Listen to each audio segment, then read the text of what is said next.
بعد فأعوذ بالله من الشيطان الرجيم بسم الله الرحمن الرحيم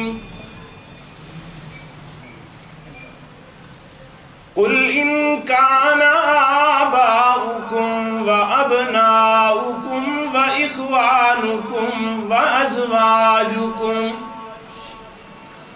وعشيرتكم وأموال اقترفتموها وتجارة تخشون كسادها ومساكن ترضونها أحب إليكم من الله ورسوله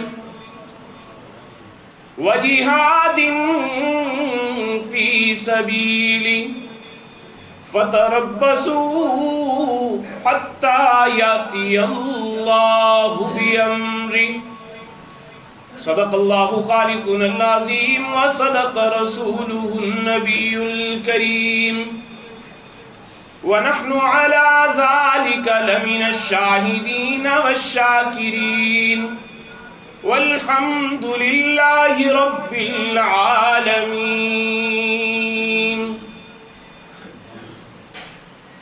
مصائب میں نہ گھبرانا یہی مومن کی پہچان ہے. مصائب میں نہ گھبرانا یہی مومن کی پہچان ہے. ستم ہنس کر جو سہ جائے وہی کامل مسلمان ہے. ستم ہر دور میں باطل نے حق والوں پہ ڈھائے ہیں.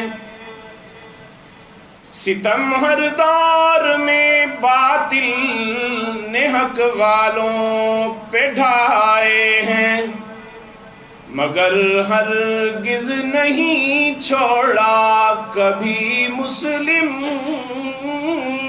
نے میدان ہے.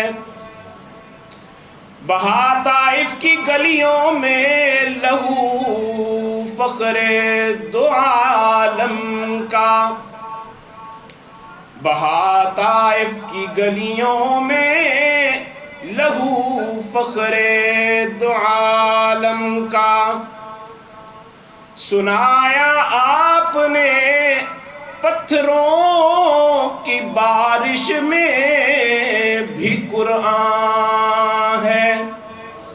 مصائب میں نہ گھبرانا یہی مومن کی پہچان ہے. ستم ہنس کر جو سہ جائے وہی کامل مسلمان ہے. سب حضرات عقیدت اور محبت کے ساتھ نماز والا درود پاک. اللهم صل على محمد وعلى آل محمد كما صليت على إبراهيم وعلى آل إبراهيم إنك حميد مجيد.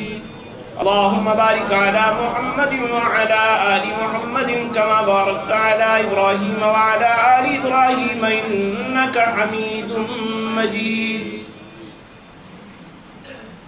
گرامی قدر سامعین، معزز حاضرین، بزرگوں، دوستوں اور نوجوان ساتھیوں،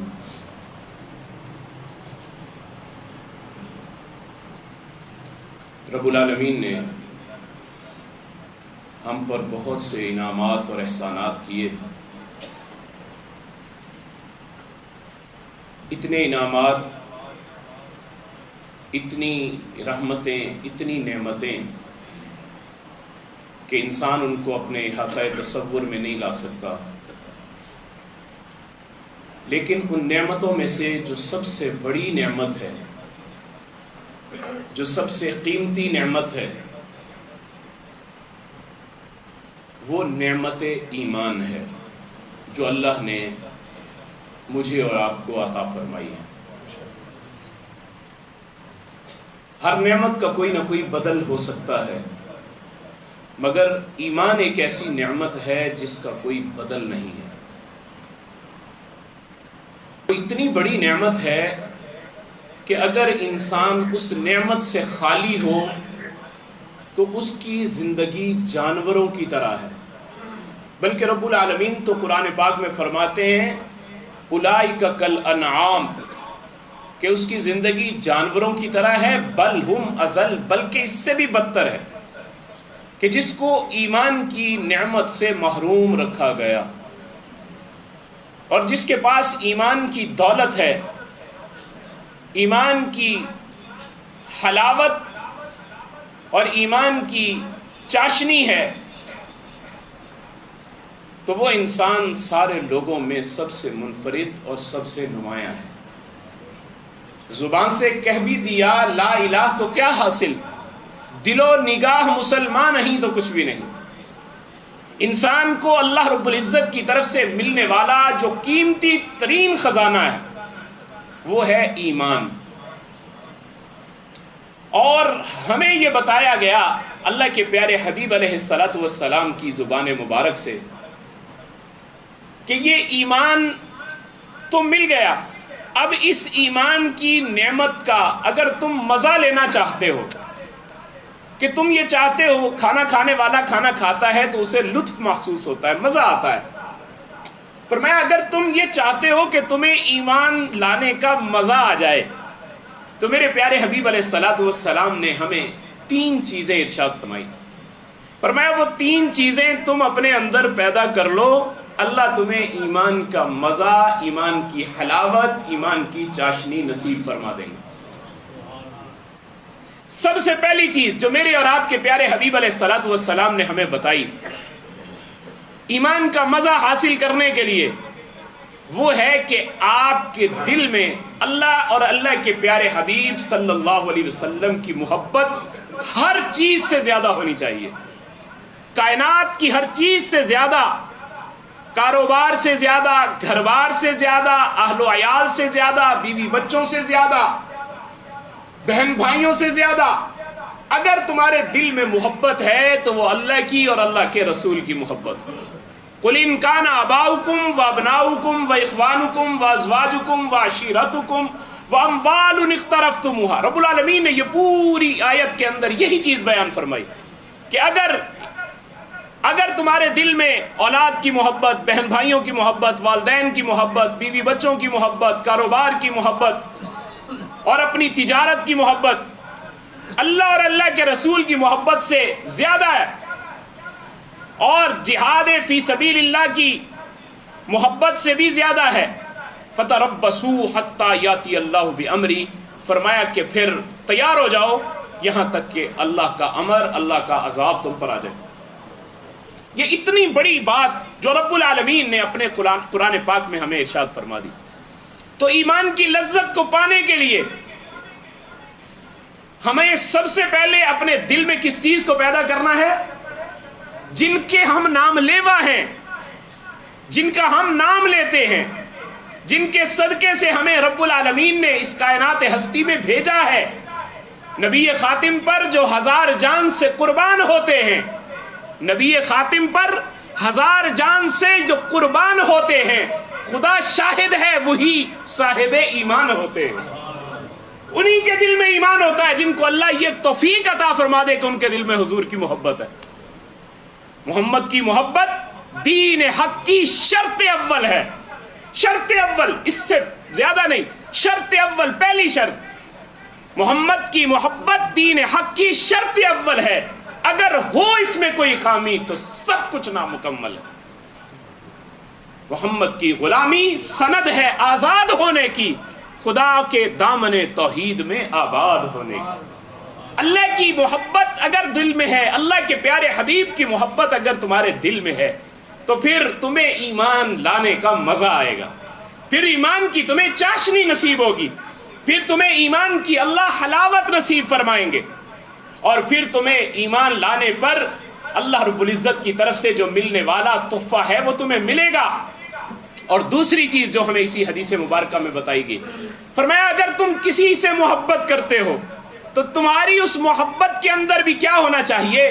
تمہاری محبت کا معیار اللہ کی محبت ہو، کہ تم اس سے محبت کر رہے ہو تو صرف اللہ کے لیے محبت کر رہے ہو۔ اللہ اور اللہ کے رسول کی محبت سب سے پہلی چیز، اور دوسری چیز اگر کسی اور سے بھی محبت ہے تو وہ کسی اور وجہ سے نہیں، اللہ اور اللہ کے رسول کی محبت کی وجہ سے ہے۔ اگر یہ چیز تمہارے دل میں آ گئی تو اللہ تمہیں ایمان کی چاشنی، ایمان کی حلاوت، ایمان کا مزہ نصیب فرما دیں گے کہ تمہارے دل میں من احب للہ وابغض للہ واعطى للہ ومنع للہ فقد استکمل الایمان۔ اس حدیث مبارکہ میں یہ 4 چیزیں بتائی گئیں تکمیل ایمان کے لیے، کہ جس نے اللہ کے لیے محبت کی، جس نے اللہ کے لیے بغض رکھا، جس نے اللہ کے لیے کسی کو کچھ دیا، اللہ کے لیے کسی سے اگر کچھ لیا تو اللہ کے لیے لیا، یا روکا ہے کسی کو دینے سے ہاتھ کو تو تب بھی اللہ کے لیے روکا، فرمایا فقد استکمل الایمان، ایسے بندے نے اپنا ایمان مکمل کر لیا۔ اور حدیث پاک میں آتا ہے قیامت کے دن جب بالکل سورج سر پہ پہنچ چکا ہوگا، ہر انسان اپنے پسینے میں شرابور ہوگا، کسی انسان کو وہاں پر سایہ نہیں مل رہا ہوگا، 7 انسان ایسے ہیں جن کو اللہ عرش کا سایہ نصیب فرمائیں گے۔ ان میں سے ایک آدمی وہ بھی ہوگا کہ جس نے اپنے دوسرے مسلمان بھائی سے اللہ کے لیے محبت کی ہوگی۔ آج کاروبار کے لیے تو محبت کرتے ہیں لوگ، آج اپنے مفادات کے لیے تو محبت کرتے ہیں لوگ، اپنی ذاتی اغراض و مقاصد کے لیے تو محبت کرتے ہیں لوگ، لیکن یہ دیکھنا کہ میں اس سے محبت کرتا ہوں کیوں؟ اس لیے کہ مجھے اللہ اور اللہ کے پیارے رسول نے اس سے محبت کا حکم دیا ہے۔ اگر یہ کر لو تو اللہ کے پیارے حبیب یہ فرما رہے ہیں کہ تمہیں ایمان لانے کا مزہ آ جائے گا، تمہیں ایمان کی چاشنی نصیب ہو جائے گی۔ اور تیسری چیز جو میرے اور آپ کے پیارے حبیب علیہ السلام نے ارشاد فرمایا تمہیں کفر میں لٹایا جانا، ایمان لانے کے بعد کفر میں لٹایا جانا اسی طرح ناپسند ہو جس طرح کہ تمہیں آگ میں ڈالے جانا ناپسند ہے۔ یعنی تمہیں ایمان لانے کے یہ نہ ہو کہ تمہارے دل میں قلق ہو، افسوس ہو کہ میں کیوں مسلمان ہو گیا، وضع میں تم ہو نصارا تو تمدن میں ہنود۔ یہ وہ مسلمان ہیں جنہیں دیکھ کے شرمائیں یہود۔ آج کے مسلمان کی حالت یہ ہے کہ اپنی زبان سے کہتا ہو ساڈے نالوں تو کافر چنگے ہیں۔ آج ہمیں اس چیز کے اوپر غور کرنے کی ضرورت ہے کہ اللہ نے تمہیں ایمان کی دولت سے نوازا ہے، اللہ نے تمہیں ایمان کی نعمت سے نوازا ہے، اللہ نے تمہیں ایمان کی دولت عطا کی ہے۔ اس نعمت پر اپنے پروردگار کا شکر ادا کیا کرو کہ مولا تیرا شکر ہے تو نے اپنے پیارے حبیب کی امت میں مجھے پیدا کیا ہے۔ اور اسے آگ میں ڈالے جانا زیادہ محبوب ہو اس سے کہ اسے کفر کے اندر داخل کر دیا جائے، یعنی کفر میں جانا اس کو پسند نہ ہو۔ فرمایا جو آدمی یہ جذبات اپنے دل میں رکھتا ہے کہ مجھے ایمان سب سے زیادہ محبوب ہے، فرمایا اللہ اس کو بھی ایمان کی لذت اور ایمان کی حلاوت نصیب فرما دیتے ہیں، پھر اسے ایمان لانے کا مزہ آتا ہے۔ اب یہ 3 چیزیں اس حدیث مبارکہ میں بتائی گئی، اور اگر ہم اپنے اسلاف کی طرف غور کر لیں تو اللہ نے ان کو یہ لطف، یہ مزہ، یہ چاشنی نصیب کی تھی۔ حضرت بلال رضی اللہ تعالیٰ عنہ کی طرف ذرا نظر اٹھا کے دیکھیں کہ کس طرح امیہ بن خلف ان کے اوپر ظلم و ستم کرتا تھا، اور ان کے جسم پہ تپتی ہوئی آگ کے اندر ان کو کبھی رکھتا، کبھی ان کو دھوپ کے اندر سخت گرمی کے اندر لٹا کر ان پہ پتھر کی بھاری چٹان رکھتا، اور ان سے کہتا کہ چھوڑ دو کلمے کو، محمد الرسول اللہ کی غلامی چھوڑ دو۔ وہ کیا کہتے کہ احد احد، ایک ہی اللہ کا نام، ایک ہی اللہ کی وحدت، ایک ہی اللہ کے نام کی بلندی، ایک ہی اللہ کی کبریائی کا ڈنکا بلال بجاتا رہے گا۔ اسے صحابہ نے سمجھایا کہ اے بلال اپنی زبان سے یہ نام لینا بند کر دے۔ انہوں نے کہا تمہیں پتہ ہی نہیں، جو احد کہنے میں مزہ ہے، جو رب العالمین کا نام لینے میں مزہ ہے، وہ کسی اور چیز کے اندر مزہ ہے ہی نہیں۔ ظلم پر ظلم سہ کر بلال، ظلم پر ظلم سہ کر بلال، ظلم پر ظلم سہ کر یہ بولے بلال، ظالموں تمہارا یہ غلط ہے خیال، دامن مصطفیٰ کو کیسے چھوڑ دوں، اتنا کمزور ایمان ہمارا نہیں۔ جو نبی کی محبت سے منہ پھیر لے، جو نبی کی محبت سے منہ پھیر لے، دونوں عالم میں اس کا گزارا نہیں۔ حضرت بلال رضی اللہ تعالیٰ عنہ نے تپتے ہوئے انگاروں پیٹ کے بھی بتا دیا کہ ہم اللہ کے دین کو چھوڑ نہیں سکتے، ساری دنیا کو قربان کر سکتے ہیں، ہم اللہ کے پیارے حبیب کے دین کو اور اللہ کے پیارے حبیب کے دامن کو ہم نہیں چھوڑ سکتے۔ ابو مسلم خولانی رحمہ اللہ تعالیٰ یہ تابعین میں سے ہیں۔ اسود عنسی تھا جس نے دعویٰ کیا تھا حضرت ابو بکر صدیق رضی اللہ تعالیٰ عنہ کے دور میں نبوت کا دعویٰ کیا، تو یہ حضرت ابو مسلم خولانی رحمت اللہ علیہ یہ بھی اسی یمن کے علاقے کے اندر موجود تھے. تو ان کو پتا چلا کہ اس نے دعوی نبوت کیا ہے، اور ان کو بھی پتا تھا یہ تابعی ہیں اور ان کا ایمان بڑا مضبوط ہے. اس نے ان کو پکڑ لیا، گرفتار کر لیا. گرفتار کرنے کے بعد ان کو کہنے لگا گواہی دو کہ میں اللہ کا رسول ہوں. انہوں نے کہا مجھے آواز نہیں آتی، تم کیا کہتے ہو؟ مجھے نہیں سنائی دیتا، تم کیا کہتے ہو؟ وہ کہتا محمد الرسول اللہ صلی اللہ علیہ وسلم کے بارے میں تمہارا کیا خیال ہے؟ فرماتے وہ اللہ کے رسول ہیں، وہ اللہ کے رسول ہیں، قیامت تک آنے والی انسانیت کے لیے اللہ نے ان کو مبعوث کیا ہے. پھر اس نے کہا کہ میری نبوت کے بارے میں کیا خیال ہے؟ فرماتے مجھے تمہاری بات سنائی نہیں دیتی، تم کیا کہتے ہو؟ اب اتنی بات 3-4 بار اس نے کہا. جب یہ دیکھا اس نے کہ یہ تو میرے ساتھ اس طرح کی حرکت کر رہے ہیں، اس نے کہا آگ جلاؤ، لکڑیاں اکٹھی کرو، اور آگ جلانے کے بعد ان کو آگ کے اندر ڈال دیا جائے. اب آگ جلائی گئی، آگ کا الاؤ روشن کیا گیا، اور حضرت ابو مسلم خولانی رحمت اللہ علیہ کو اٹھا کر آگ میں ڈال دیا گیا. اب آگ میں ڈالا، اسی طرح اللہ نے حضرت ابو مسلم خولانی رحمت اللہ علیہ کو آگ میں محفوظ رکھا جس طرح حضرت ابراہیم علیہ السلام کو محفوظ رکھا. آگ بھی تو اللہ کی مخلوق ہے نا جی، اس کے حکم سے جلاتی ہے. آج بھی ہو اگر ابراہیم سا ایمان پیدا، کر سکتی ہے آگ انداز گلستان پیدا. آج بھی اگر دل میں وہ جذبات، وہ خیالات، وہ احساسات، وہ اللہ کے پیارے حبیب کی غلامی آ جائے، آج بھی اللہ آگ کو اسی طرح ہمارا غلام بنا سکتے ہیں جس طرح اللہ نے ابراہیم خلیل اللہ کے لیے آگ کو گلزار کیا تھا. تو حضرت ابو مسلم خولانی کو آگ نے نہیں جلایا. اس نے جب دیکھا کہ یہ تو آگ بھی اس بندے کو نہیں جلا رہی، اس نے نکالا، آگ سے نکال کے کہا کہ میرے یمن کو فوراً چھوڑ دو، نکل جاؤ یہاں سے، اگر میں نے تمہیں یہاں دیکھا تو میں تمہیں قتل کر دوں گا. حضرت ابو مسلم خولانی رحمت اللہ علیہ وہاں سے نکل کر مدینہ تشریف لے گئے. جب وہاں گئے تو وہاں جا کر حضرت عمر رضی اللہ تعالیٰ عنہ تک بھی یہ خبر پہنچ چکی تھی.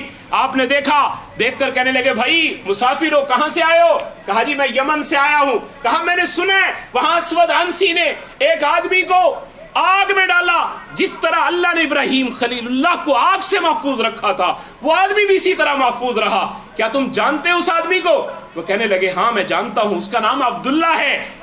تو حضرت عمر رضی اللہ تعالیٰ عنہ اپنی فراست سے سمجھ گئے کہ یہی ہے وہ شخص. فرمایا میں تمہیں اللہ کی قسم دیتا ہوں، کیا تم ہی وہ شخص ہو؟ تو آپ کی آنکھوں میں آنسو آ گئے. کہا الحمدللہ میں ہی وہ شخص ہوں جس کو اللہ نے یہ اعزاز دیا ہے. حضرت عمر رضی اللہ تعالیٰ عنہ نے ان کے ماتھے پہ بوسہ لیا، اور بوسہ لے کے افضل البشر بعد النبی صلی اللہ علیہ وسلم آپ کے خلیفہ اول کے پاس لے گئے، حضرت ابو بکر صدیق کے پاس لے گئے. جا کر ایک طرف حضرت ابو بکر بیٹھے ہیں، ایک طرف حضرت عمر بیٹھے ہیں، درمیان میں ان کو بٹھایا اور بٹھا کر ان سے یہ کہا ہمارے لیے دعا کر دے. میں اللہ کا شکر ادا کرتا ہوں، اللہ نے عمر کو اپنی زندگی کے اندر ایسی شخصیت کی زیارت کروا دی جس کو اللہ نے ابراہیم خلیل اللہ کی طرح آگ سے محفوظ رکھا. میرے بھائیوں، جس انسان کو اللہ ایمان کی لذت نصیب کر دے پھر اس کو احد کہنے میں مزہ آتا ہے، پھر اس کو اللہ کا نام لینے میں مزہ آتا ہے، پھر اس کو اللہ کے نام کی چاشنی محسوس ہوتی ہے. اور جس انسان کو اللہ کے نام کی لذت نصیب نہیں ہوئی اسے کچھ بھی نصیب نہیں ہوا. میرے بھائیوں، یہ رمضان المبارک کا مہینہ ہمیں یہ پیغام دے رہا ہے ہم اپنی زندگی کو اللہ کے رسول کی غلامی میں لے آئیں، اپنے پیارے حبیب کی اطاعت میں لے آئیں. جب ہماری زندگی غلامی رسول کے رنگ میں رنگ جائے گی. حضرت سمیہ کے ٹکڑے کی ابو جہل نے پہلی شہیدہ ہوئی ہے، اور حضرت زنیرہ کی آنکھیں نکال دی گئی. یہ سب کچھ کرنے کے بعد بھی انہوں نے کہا ہم آنکھیں تو نکلوا سکتے ہیں، ہم اپنے جسم کے ٹکڑے ٹکڑے تو کروا سکتے ہیں. حضرت خبیب بن ارت رضی اللہ تعالیٰ عنہ کو جلتے ہوئے کوئلوں کے اوپر لٹا دیا گیا. ان کے جسم سے نکلنے والے خون سے وہ آگ بجھ جایا کرتی تھی، جسم پہ کھڈے پڑ گئے تھے، لیکن اس کے باوجود بھی کہا میں ہر چیز چھوڑ سکتا ہوں مگر رسول اللہ صلی اللہ علیہ وسلم کا دامن نہیں چھوڑ سکتا. محمد کی غلامی دین حق کی شرط اول ہے، اگر ہو اس میں کوئی خامی تو سب کچھ نامکمل ہے. میرے بھائیوں، اللہ نے ہمیں ایمان کی دولت دی اور ہمیں اپنے پیارے حبیب کا امتی بنایا. اس نعمت پر فخر کا اظہار کیجئے اور رسول اللہ صلی اللہ علیہ وسلم کی حقیقی غلامی میں آنے کا عہد کریں ہم آج سے کہ ہم اپنے پیارے حبیب کی ہر سنت کو اپنی زندگی میں لاگو کریں گے. یقین جانیے گا دنیا کے اندر رہتے ہوئے جنت کے مزے ہم محسوس کریں گے. اللہ ہمیں ایمان کی لذت نصیب فرمائیں گے, ایمان کی چاشنی دنیا کے اندر نصیب ہو جائے گی, اور مرتے ہی قبر کو اللہ تحت نظر وسعت نصیب فرما دیں گے, اور اس کے بعد جنت ہمارے استقبال کے لیے ہوگی. جس طرح ہی ہم اللہ کے حضور پیش ہوں گے ہمارے لیے جنت کی کھڑکیاں کھول دی جائیں گی. صرف 3 باتیں جو میرے پیارے حبیب نے بتائیں ان کو اپنی زندگی میں اپنا لیں کہ اللہ اور اللہ کے رسول کی محبت ہر چیز سے زیادہ ہو. اگر کسی بندے سے محبت کرتے ہیں تو اللہ اور اللہ کے رسول کی وجہ سے محبت کریں, اور اپنے اسلام کے اوپر ہونے پر فخر محسوس کریں کہ اللہ کا شکر ہے اس نے ہمیں مسلمان گھرانے میں پیدا کیا, اس نے ہمیں اسلام کی دولت, اسلام کی نعمت عطا کی. اب ہم سب کچھ تو چھوڑ سکتے ہیں مگر اللہ کے پیارے حبیب کا دامن نہیں چھوڑ سکتے. اگر یہ 3 چیزیں ہم اپنے اندر پیدا کرنے میں کامیاب ہو جاتے ہیں, اور ہمارے پیارے حبیب علیہ السلام نے ہمیں ایک دعا تلقین فرمائی ہے, فرمایا یہ دعا تم اللہ سے مانگا کرو, دعا کیا کرو. کیا دعا ہے؟ اللہم حبب الینا الایمان, اے اللہ ایمان کو میرے دل میں محبوب بنا دیجئے. اللہم حبب الینا الایمان وزینہ فی قلوبنا, اور اسے ہمارے دل میں مزین کر دیجئے, ایمان کو ہمارے دل میں مزین کر دیجئے. وزینہ فی قلوبنا وکرہ الینا الکفر والفسوق والعصیان, اور میرے دل میں کفر کی, نافرمانی کی نفرت ڈال دیجئے. اگر یہ دعائیں کرتے رہیں گے یقیناً اللہ ہمیں ایمان کی لذت بھی نصیب فرمائیں گے, کفر کی اور فسق و فجور کی نفرت بھی عطا فرمائیں گے. اللہ سے دعا ہے اللہ مجھے بھی اور آپ کو بھی ان باتوں کو سمجھنے کی اور اس پر عمل کرنے کی توفیق نصیب فرمائے. وآخر دعوانا الحمدللہ رب العالمین.